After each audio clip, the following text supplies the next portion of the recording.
Hey there, everybody. Editing Rowan here. Pop in real quick to say I was really dumb and just sort of assumed that everybody would know what I was talking about when I mentioned Father Stu without actually saying like what the movie is or anything like that. So real quick, Father Stu is a biography about the real life of a man ordained a priest by the name of Father Stu.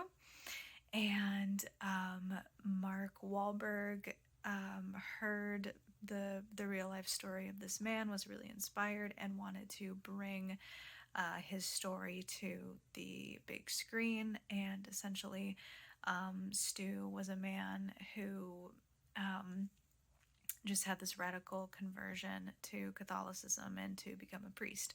Yeah, so that's what the movie is. That's what I'm going to be talking about. And here we go. Okay, so like I said, I watched this a couple weeks ago, so as I was making my notes, I had to kind of refresh my memory, but I did make notes during the movie. So I'm gonna compare the movie to like what actually happened, but also just like talk about the movie as like a standalone piece of art as well. And obviously everything I have to say is my own opinion. You can feel free to disagree with me, that is totally fine. Also, I am like not by any stretch of the imagination a beauty guru. I do my makeup how I do my makeup, learning like just like little things here and there, like, oh, maybe I should do that. So anyway, don't expect any like hard-hitting glamour tips from me tonight. This is just kind of how I do it, and I've done it for a while. So here we go. So I'll start with some face primer. Okay. Let's see, so I have my notes pulled up to the side, so if I'm looking over here, I'm also referencing notes as well as looking in the mirror here.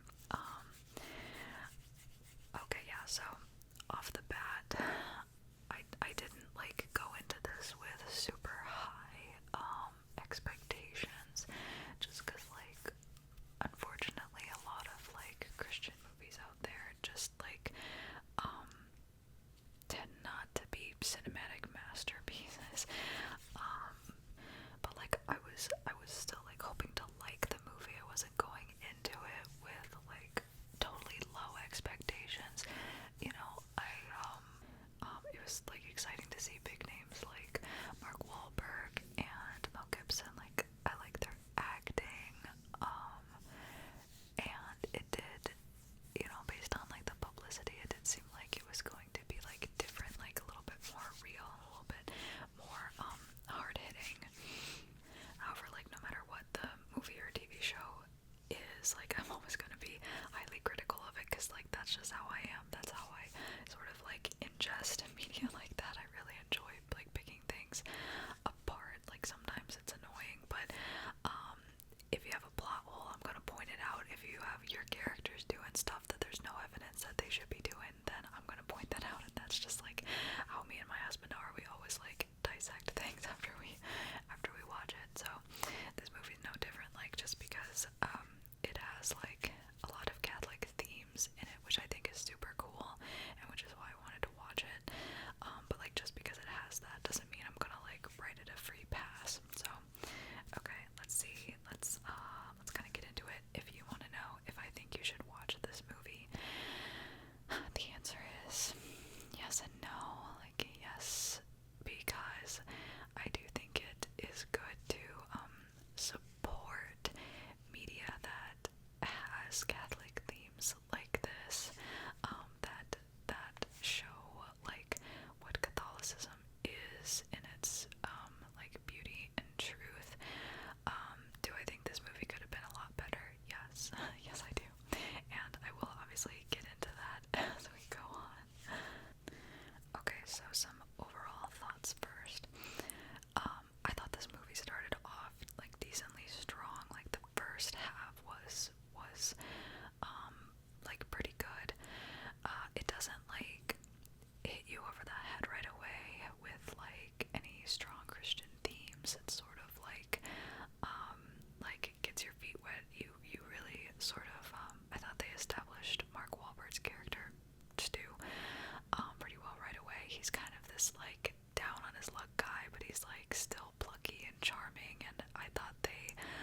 this character like likable and sort of like an underdog you're rooting for right from the very beginning, so I thought that was good. So one thing about this movie, when they were like advertising it in like different interviews and articles and stuff, a big thing they were saying is that it's more real and more gritty than like your average like Christian movie.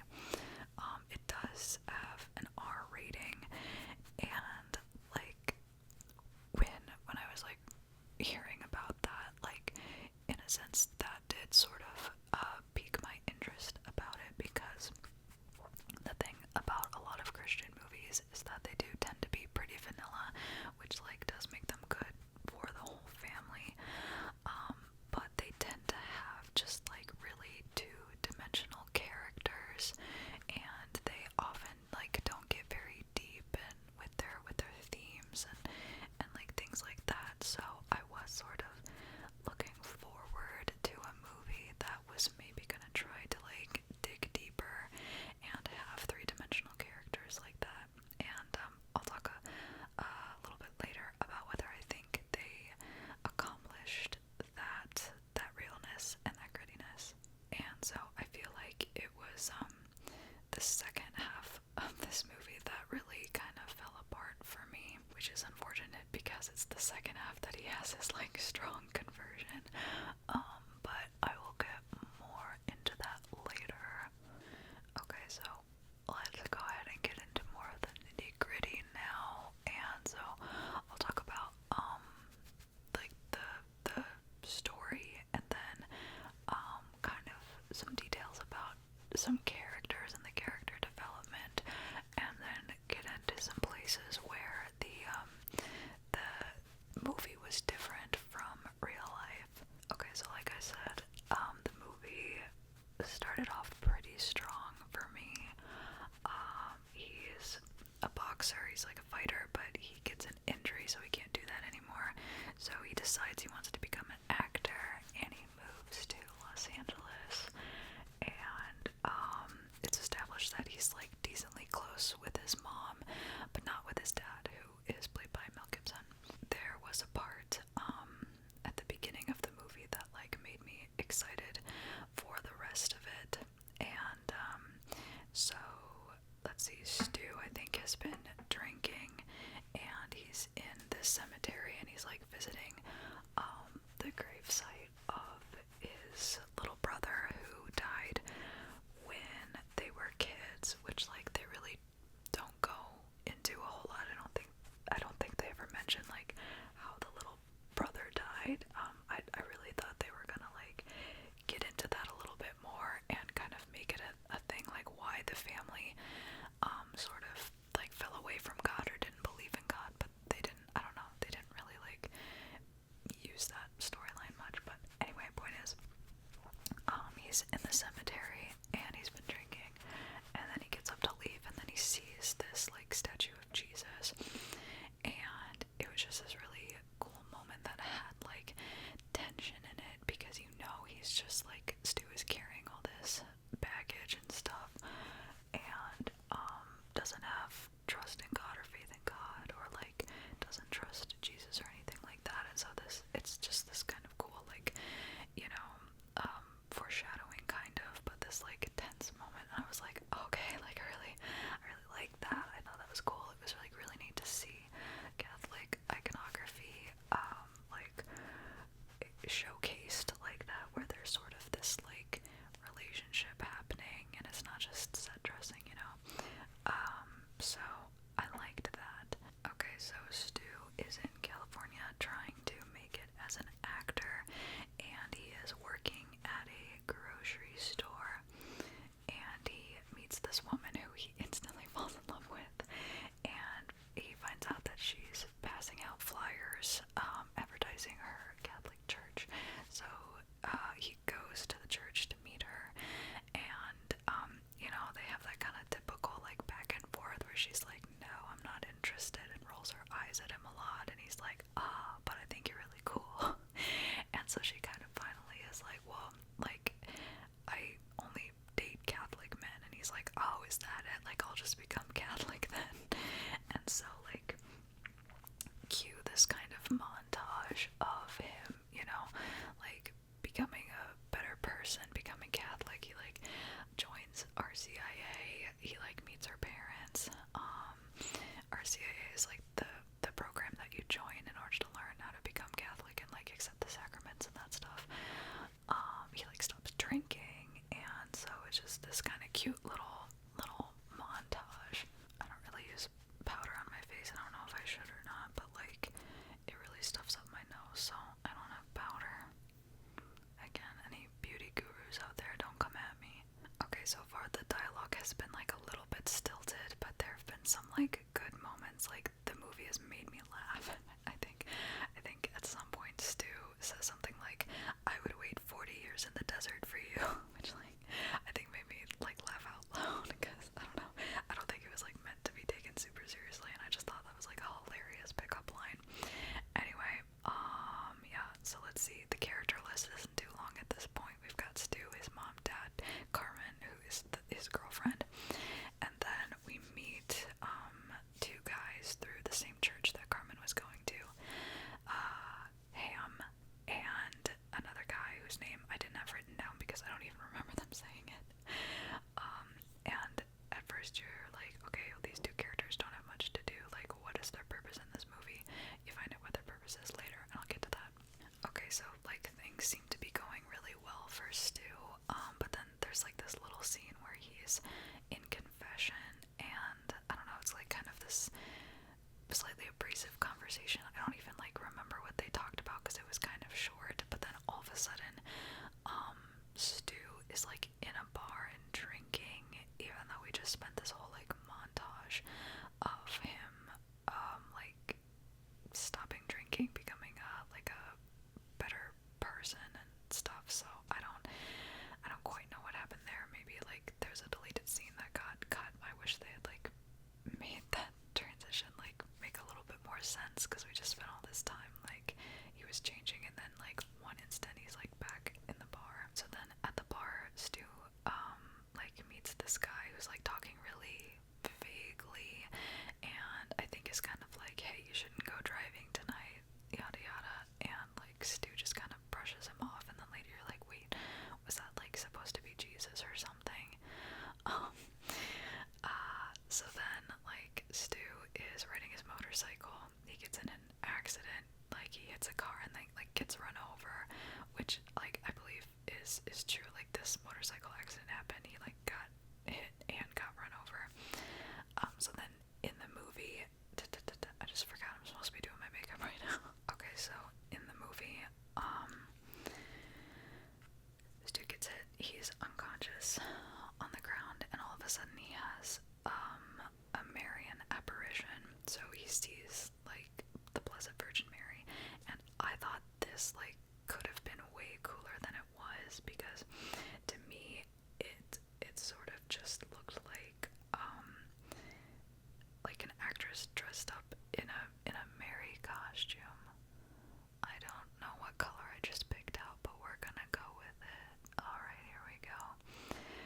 And I was kind of like, couldn't we have cool lighting or something like that? Like, I don't know. If I'm gonna see an apparition of the Blessed Mother in a movie, I want some angelic music, some cool lighting, some special effects, that kind of thing. I do get the feeling this movie didn't have like the biggest budget, so I feel for them there, but I was like, really, you know, we're gonna have this apparition, and it was very underwhelming. I want that kind of stuff to like take my breath away and go, oh wow, you know what I mean? Okay, so it's this accident that really spurs on Stu's true conversion of heart. Like, it seemed like he was really enjoying his conversion to Catholicism earlier, but it's like this thing that really kind of spurs him to be someone new, and he's just kind of like, it's not sitting right with him. He's obviously kind of like uncomfortable. He doesn't really know like why he like tries to go back to the bar to find the strange guy, but of course he can't. And the guy's like, this bar's been closed for 10 years. No, just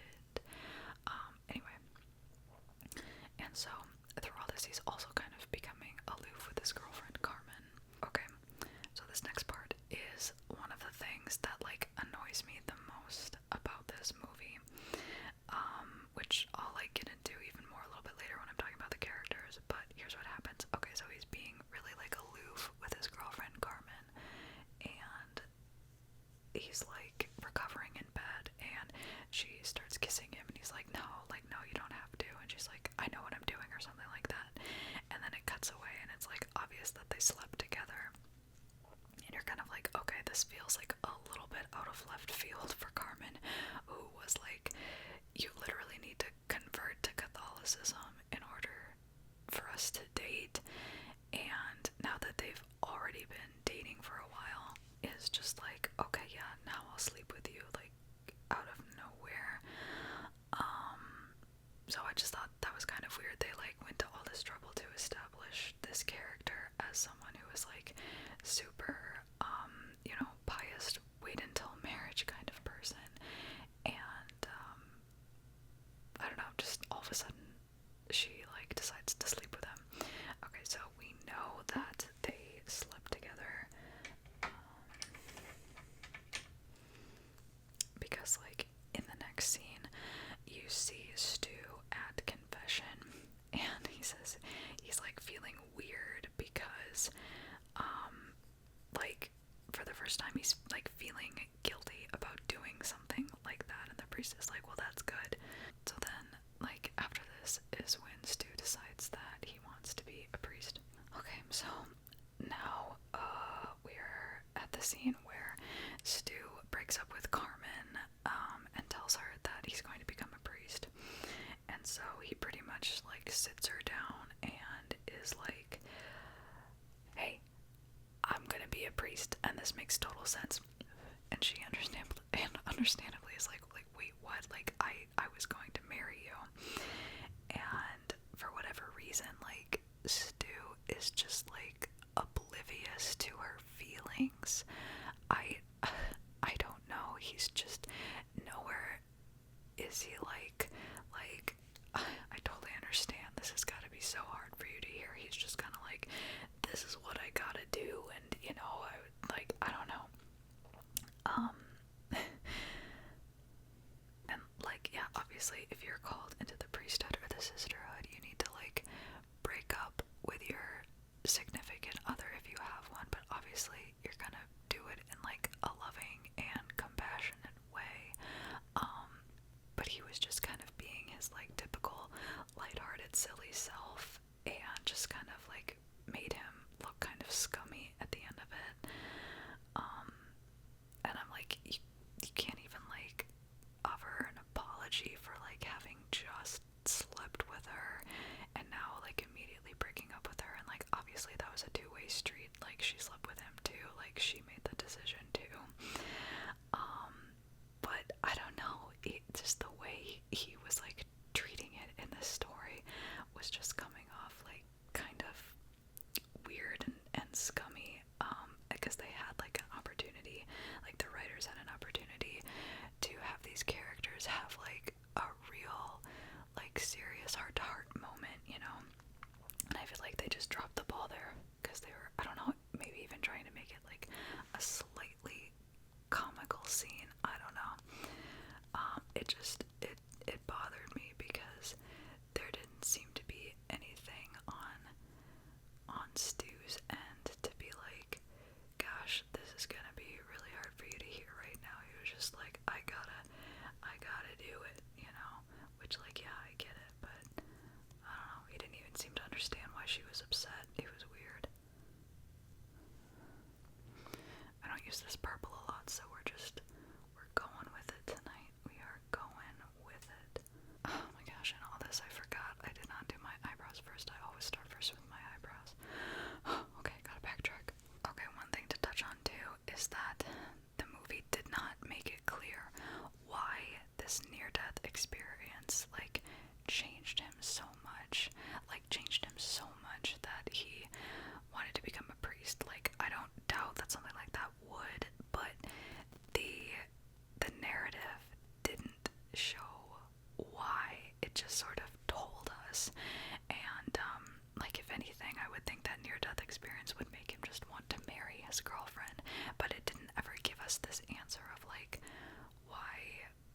why is he becoming a priest? And I think the mom sort of makes some response like,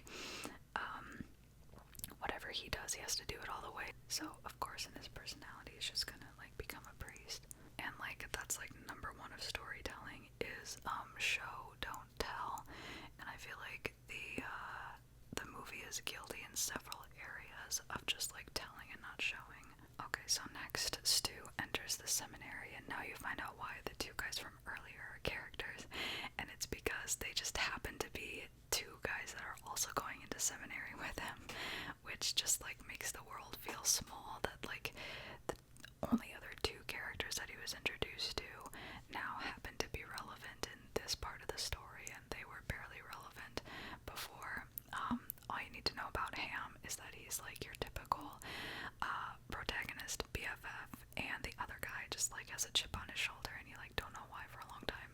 Okay, I looked up his name, and his name is Jacob, and he's also played by Cody Fern, who was in American Horror Story as like the Antichrist devil child or something. So okay, so at some point Stu finds out that he has this muscle disease that is going to get progressively worse and worse and worse until he's not going to be able to move on his own or anything like that, and he's going to probably die a young death. And so understandably his faith is kind of shaken a little bit, and he's like, well, like why am I being called to the priesthood if like this is the situation, like what is going on? And so there's a scene in the church where he's just like asking God why, and like crying and breaking down, and I thought it was really well acted. But like kind of at the end of it, he just like has a change of heart for seemingly no reason, and it's just like fine. And once again, just it's an example of the narrative telling and not showing us like why he is feeling different about his circumstances. Like a movie is already at a disadvantage when it comes to showing the internalness of a character, because like in a book we have inner monologues and stuff like that, so a movie has to get really creative with showing us like the inner workings of a person, and this movie just like wasn't really trying with that at all, it seemed like. Okay, so at this point in the movie the dialogue has just gotten really bad. Like everyone is constantly talking past each other, just kind of making these like quips back and forth that are kind of witty or wise, but like people aren't having authentic conversations. Like Stu is just kind of like brushing everybody off with these, again, just like quips and stuff. Yeah. Okay, let's see, what else can we do to make this eyeshadow interesting tonight? I thought the scene where the dad finds out about Stu was good. It's like one of those where the person gets a phone call and you like don't hear the conversation that's happening on the other line, and so you just like see the person who gets the call but like slowly, you know, realize what's going on. Wow, I never used this silver. I don't know if you can tell this is like silver, but never use it, don't really know what to do with it. We're gonna go with it anyway. I thought Mel Gibson did a good job acting in that scene. It was pretty believable, and like up until this point Stu and his dad have had like a really strained relationship, and so it was nice seeing this like gruff dad sort of like melt at hearing that his son is sick. Okay, so then there was like this where like again kind of a little bit in like a montage, like Stu is you know, at seminary still, and there's this kind of really cliche and predictable scene where Stu and Jacob, the guy with the chip on his shoulder, go to a prison to minister to the inmates there and talk to them, and like Jacob stands up to talk, and he's like really was reserved and serious, and so like the inmates are kind of making fun of him, and then like Stu stands up and is like talking more on their level and stuff like that, and then all of a a sudden they like snap to attention or listening, and then Stu sits back down and he like says to Jacob, like, you want to try again? And I don't know, like,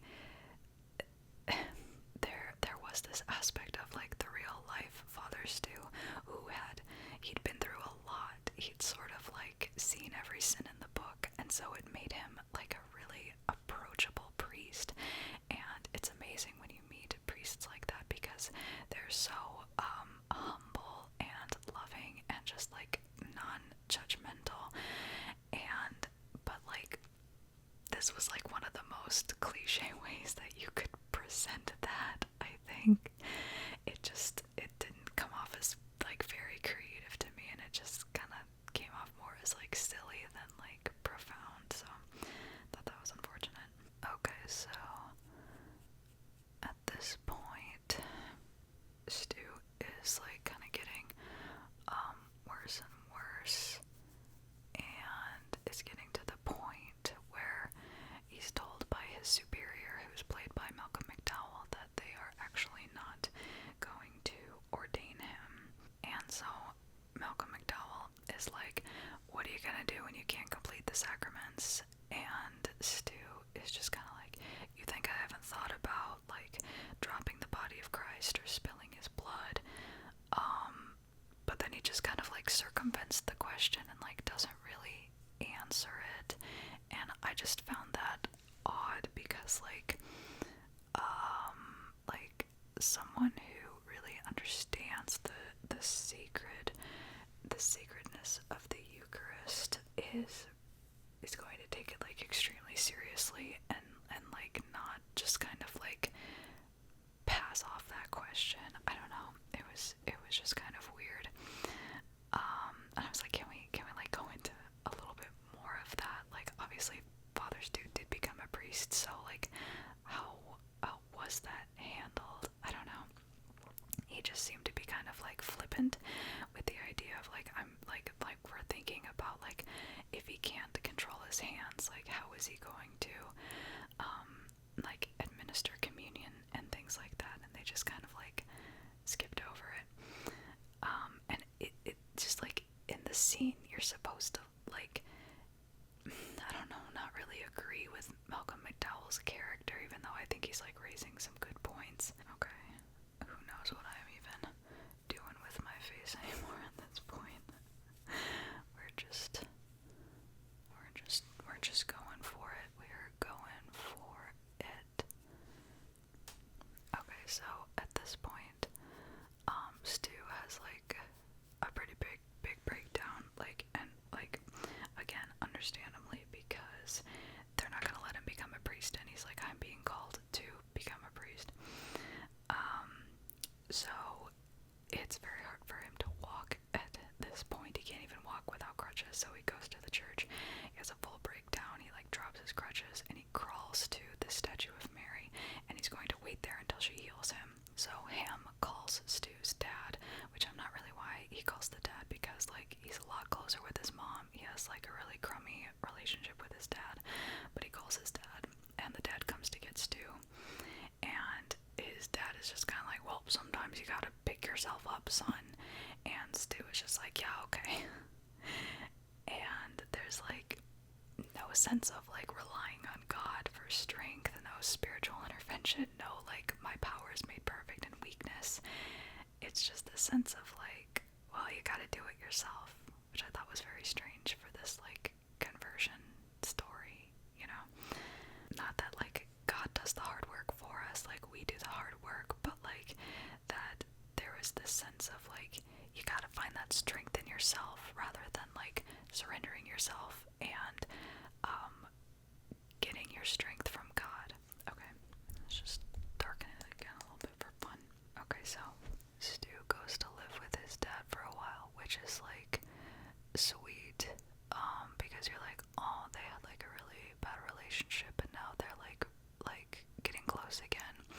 But at the same time you're kind of like why is this happening? Like, there was never any reason given by the movie that the dad would suddenly be having this change of heart, other than he's just kind of like wants to be there for his son, which makes sense, but again, the movie needs to like show that I shouldn't have to assume things about characters when like it's been established that this dad has not been a present dad for most of Stu's life, and so why is he changing now? You know, like you need to communicate that to me, movie.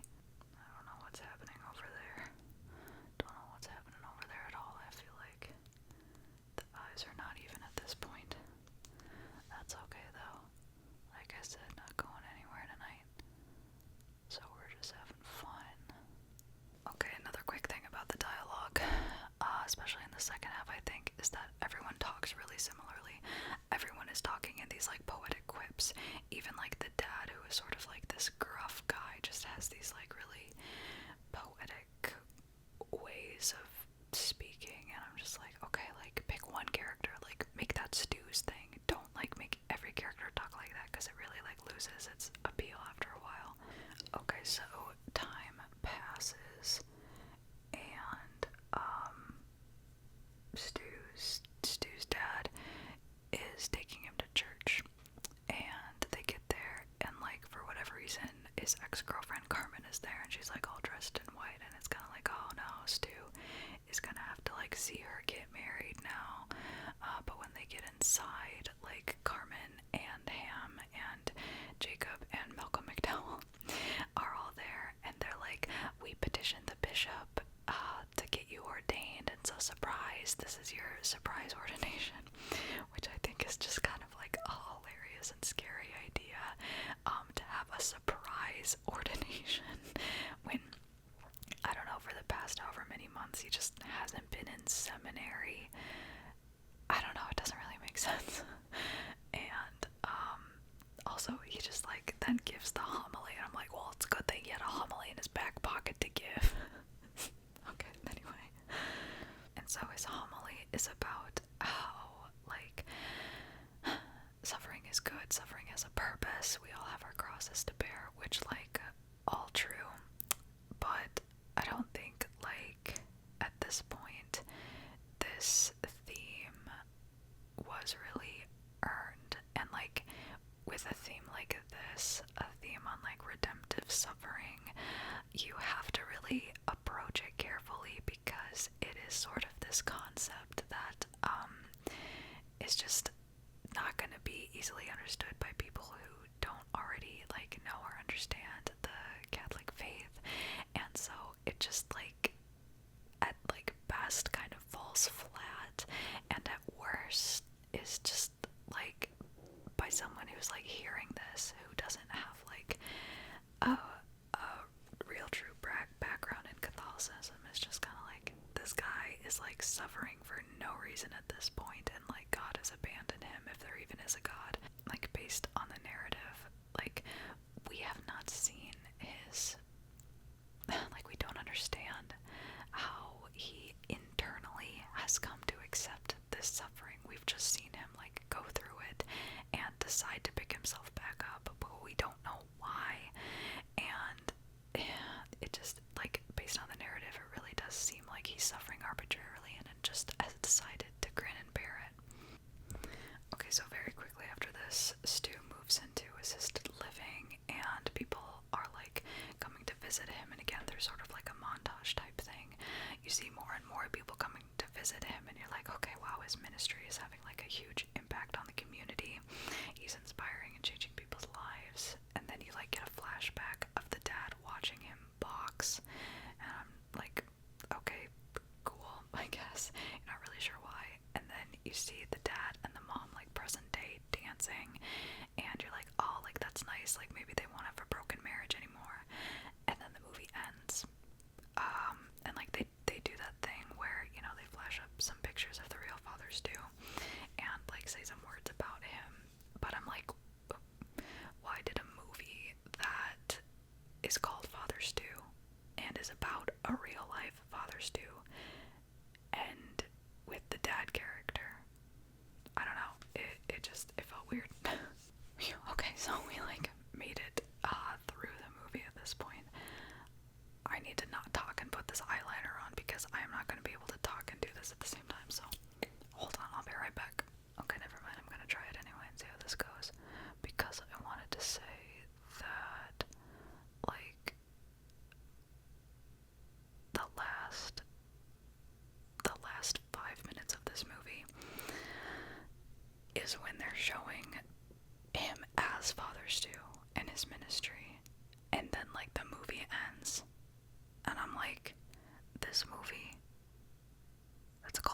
Stu that was obviously made because this man was very inspirational to a lot of people ends 5 minutes after you see him making an impact on the world. Like, what? Like, this movie is over 2 hours long, and like, you're telling me you couldn't make some time in there to show what his actual ministry as a priest was like. You look back at the movie and you realize it was kind of like bare bones.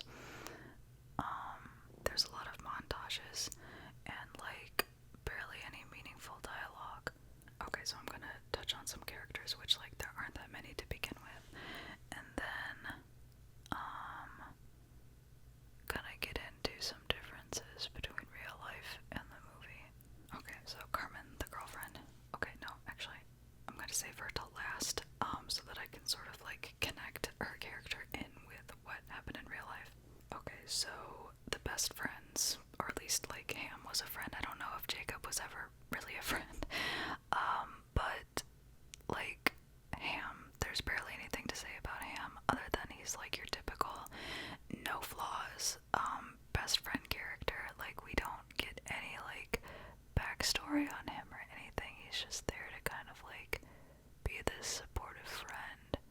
So although he's charming and like I liked the actor well enough, like he's a pretty boring character. Cannot see what's happening over here for some reason right now. Alright, that is not looking good. Cool. So then Jacob, you're kind of like, what is your deal, my guy? You are always such a sourpuss. And at least for him, we do get like some background on him, which at some point he's just kind of like, it was always the expectation on me that I become a priest, and so he's just kind of like jealous of Stu, because Stu actually wants to be a priest and Jacob doesn't, but like that's the family expectation. And it seemed like he at one point even kind of was like, I can't remember what he said, but it seemed like it was something about how he almost wished that he like had Father Stu's affliction, and it's like, whoa, my guy, like, calm down. And so like maybe this is me being like a little bit nitpicky. Like, on the one hand, I was glad that they gave Jacob some characterization that they didn't really give to Ham, but at the same time I was like, your parents forced you to become a priest. Like, I don't know if that's super realistic in today's day and age. Like, I don't doubt that it's a thing somewhere for some people, but this isn't like the Middle Ages or whatever, when you could like establish a place in society for yourself if you were a clergy member. Like, you as a priest nowadays, you don't have like power, you don't make much money, and in fact, like, I would venture to say that probably most people, when they say they're going to join the priesthood or the sisterhood, they get a lot of pushback from their families, because like the general expectation today is when you grow up, you go to college, you get a good job, you get married, you have kids. So again, although I was like, oh well, nice, we have like a reason for Jacob being a sourpuss all the time, the reason just didn't seem that realistic to me. But I don't know, could just me being nitpicky. And like, maybe if they had done some work to make this believable, I would have bought it. Like, maybe if we had like, you know, met his parents. Like, I get there's like not time for that in the movie really, but I don't know, again, we were just kind of like told that was the situation, instead of it like organically being made apparent. Okay, so the dad and the mom character, the mom had a bigger part in like the first half of the movie.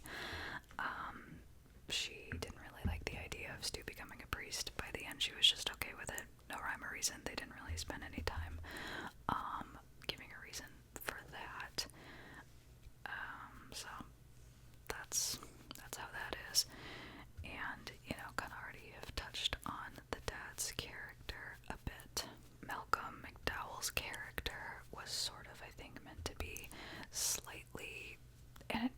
exist for a while.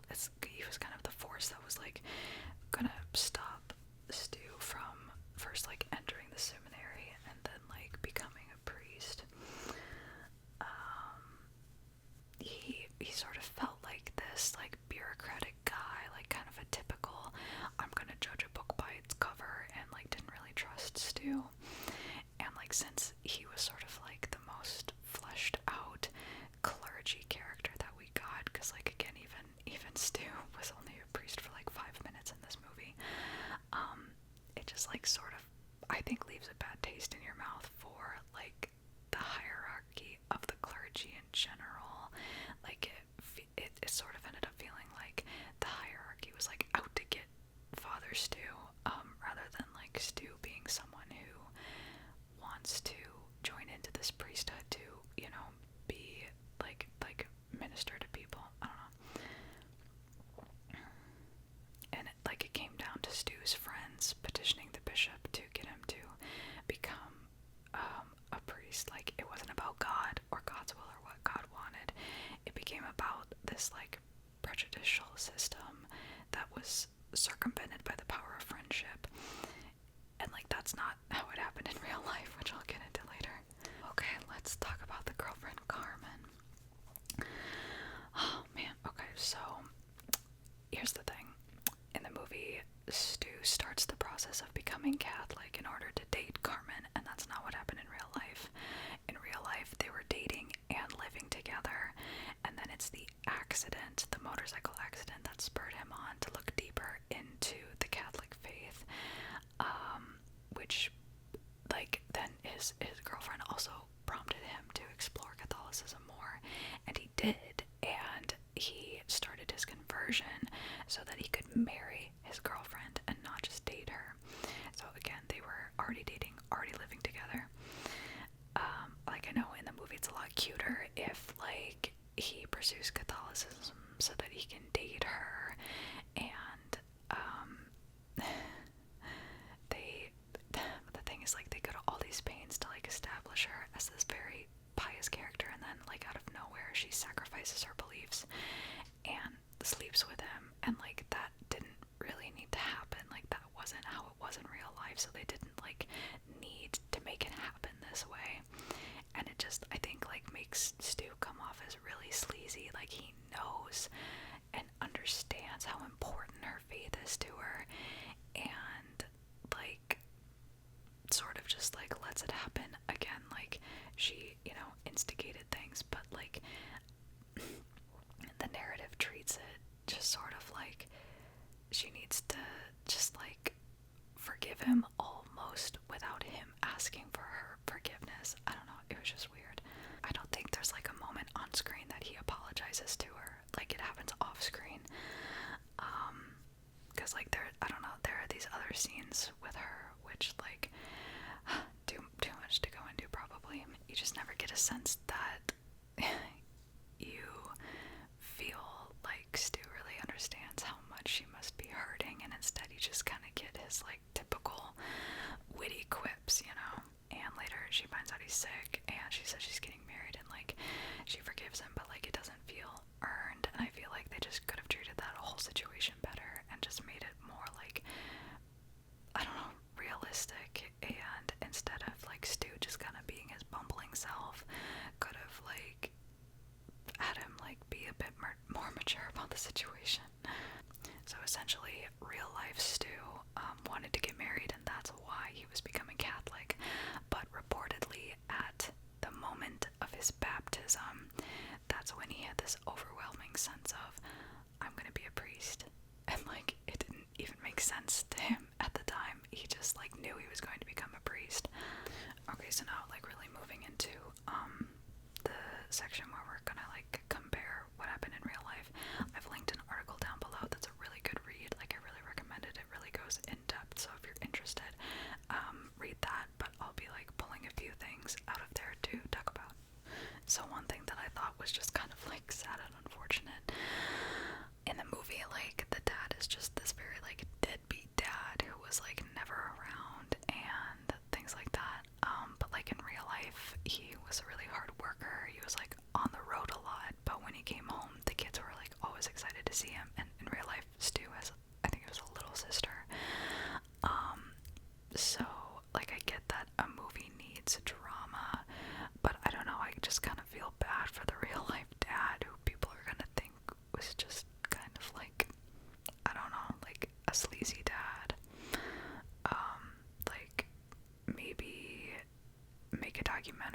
about Father Stu instead, but obviously I know, like, Mark Wahlberg, like, wanted to play this character, and you can't really do that in a documentary, so I just feel bad for, like, this character assassination against his dad for the movie's sake.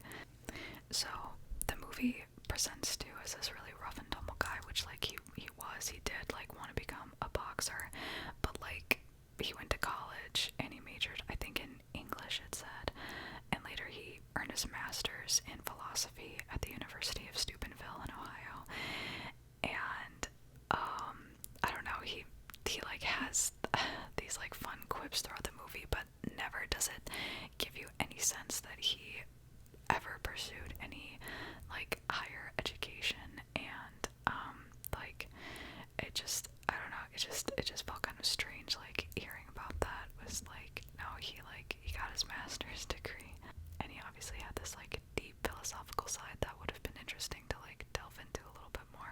So, the motorcycle accident was true. I didn't really see anything about, like, the guy at the bar or the Marian apparition, but the article did say that he had really interesting religious experiences, so maybe that's, like, what those things were based on. I'm not sure. But, okay, this, I think, is really cool. So, in the movie, when Stu finds out that he is not going to be ordained a priest, he goes to a statue of Mary, and, like, waits there for her to heal him. The dad shows up, he's like, gotta get back up, and Stu's just like, okay, yada yada yada. So in real life, Stu made a pilgrimage to Lourdes, France, where there are a lot of reported healings, and he was convinced that he was going to be healed, but he wasn't, and he was devastated. And so then reportedly he went to confession and then went back to Lourdes, and according to his friend, was just sort of a changed person after that, and he had so much peace about him, peace regarding his affliction. And on his way back home, he visited Notre Dame and saw a statue of Joan of Arc, and Stu experienced what his friend named Father Bart described as a kind of mystical encounter with Joan of Arc, and at that point he knew he was being asked if he would carry the disease for Christ. Like, what? That sounds amazing. Like, why couldn't we have seen that in the movie? Again, probably because, like, it didn't have a big budget, but, like, how cool. Instead we just get Mel Gibson being like, well, gotta get back up again. And I'm like, I want to see Joan of Arc. I want to see Joan of Arc talk to Father Stu. I can see, like, not wanting to take liberties with, like, that kind of a personal story, but, like, I think we could have gotten something cooler than what we did got, and what we did get. And, like, more importantly, like, why wasn't it God driven? Like, in the movie, it was dad driven. It was the dad saying, like, hey, we gotta do this, and not God. Like, why? This is a conversion story. Like, again, we put in the work, but, like, God was actually really absent from this movie. Okay, so in the movie, Father Stu's superior is just like, no, you're not gonna be a priest, right? And so here's what happened in real life. So after Stu returned from Lourdes, he was a changed man, ready to carry his disease for Christ, and Bishop George Thomas, who was assigned to Helena while Stu was in the seminary, had decided to ordain Stu a priest after all, despite concerns at the seminary. Okay, so now I'm, like, reading straight from the article. Bishop Thomas told the pillar that he had prayed very hard about the question of Stu's ordination, and this is what the bishop had to say.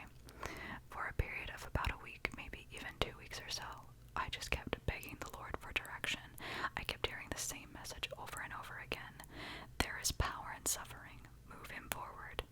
Over and over and over again, Bishop Thomas heard the Lord he remembered. I saw in him a man of considerable holiness and one who would impact the faithful. So I decided a strong yes. And, like, I know, like, obviously God works through was faithful. But to me, like, that was like so much of a cooler story. I mean, the real story was more powerful in my opinion, because this bishop was praying hard, and it wasn't like there was this hierarchy of, like, I don't know, the people just being like meh, meh, meh. No, like, the bishop was really torn about whether or not to admit him, and he had, the voice of God telling him over and over there is power in suffering, rather than it just kind of being up to the friends to petition the bishop and be like, please, like, again, sort of like maybe circumventing like what God's will was, whereas like in real life, God's will was very plain.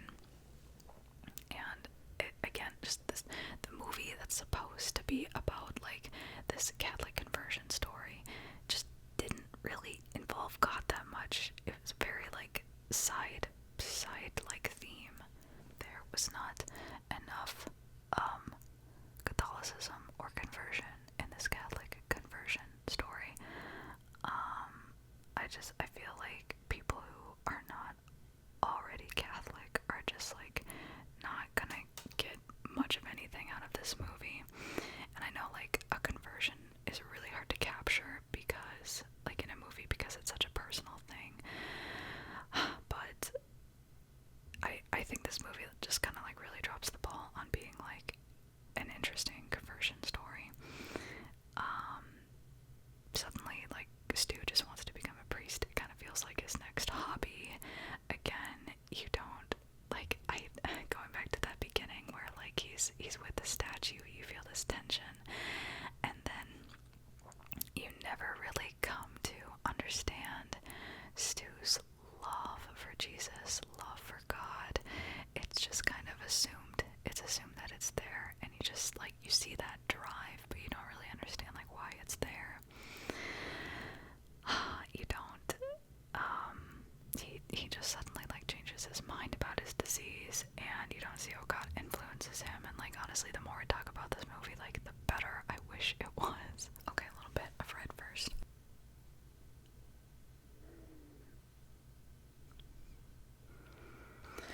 Okay, so this movie was rated R.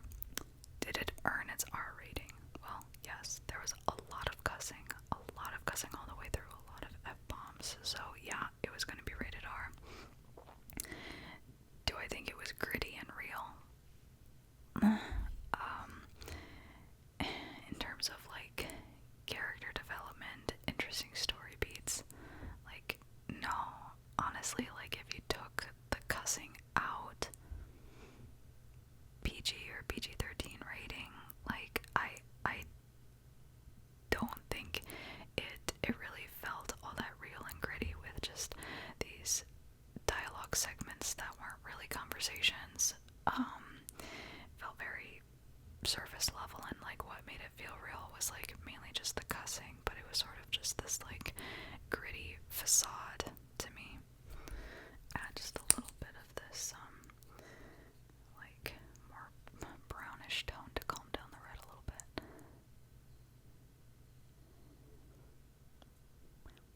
Okay, so I did not hate the movie. Like I said, I'm just like highly critical of movies, and if you give me a lot of fodder to talk about, I'm gonna talk about it. So I want to say that like I want filmmakers to continue to make passion projects centered around themes of Catholicism. Like I think that's great to have movies out there that like portray God and the church in their wonderful beauty and fullness, and I just hope that they do a better job in the future. The movie still felt very safe, very stilted in parts. I don't think it's going to really move people much. I don't think it's even going to be that moving for people who are already faith-filled Catholics. Like, I saw a lot of stuff about this like before it came out, and then I saw like Matt Fradd, Father Mike, Bishop Barron like interviewing Mark Wahlberg about this, but I feel like once it came out, like nobody was really talking about it, and I think it's maybe because it's like an underwhelming movie. But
movies. I totally